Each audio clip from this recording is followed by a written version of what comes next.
corruption-probe process. They're going to strengthen independent institutions to be able to investigate without overreach by the executive. They have said that.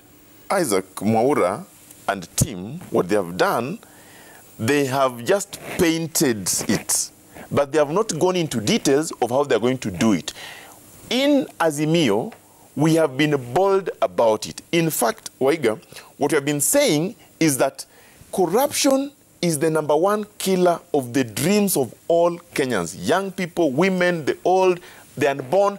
And that's why the president came out himself and said, in his view and what he has seen, we almost lose 2 billion every day as a result of corruption.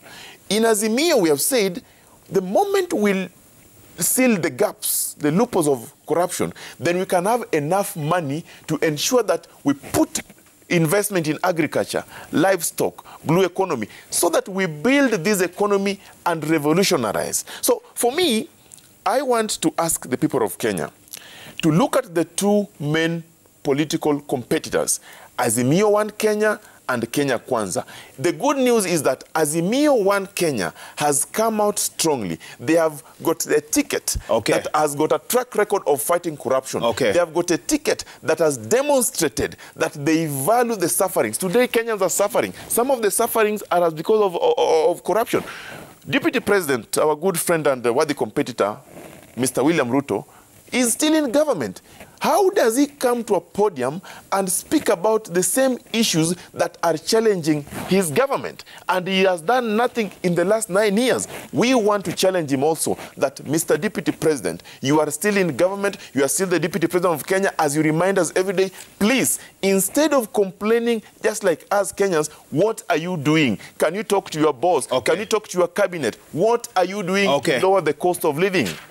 He's not here to respond, but let's hear what Isaac Mwaura will say. And Isaac Mwaura, the question that keeps coming up, that corruption wasn't really captured in the Kenya Kwanza Manifesto, it's become quite a rebuttal by the Azimio side. You can mention that even as you respond to the other questions that were raised here. There is no rebuttal. It's just the open failure of this government.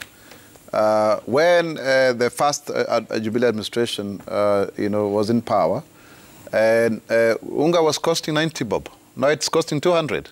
Is there better corruption than that one? Where openly, using big companies and trickle-down economics, people's pockets are being raided by the owners of capital, where capital is rewarded more than labor in this great country. I really want to dismiss with the contempt it deserves any assertions that anyone who opposes the government of the day is as corrupt. Because it is easy to brand that, it is easy to use the DCI. We have seen that being done very well, the DPP and police to harass those who disagree with the system. And if that is then the case, that Fred Okango here, who is a KANU agent, can come to allude on national television, then I wonder really what is the stake of KANU in the next government, because as long as you disagree with the powers that be, we will wait to see whether the shoe will be on the other foot. I also want to say categorically that Kenyans are really suffering under this handshake government. And there is no question, without a doubt, that the de facto deputy president of this country is Raila Odinga. The chairman of Azimio is Uhuru Kenyatta. And I will say it here. So when you tell us that you are going to change the economy, the question is, what are you going to change that you cannot do now? William Ruto is, all the mandate was actually taken in 2018 and given to Matiang'i, who has confirmed to people in Kisii, in Gusii language, that Raila is already the president. So please, don't wash your linen in public. Deal with it.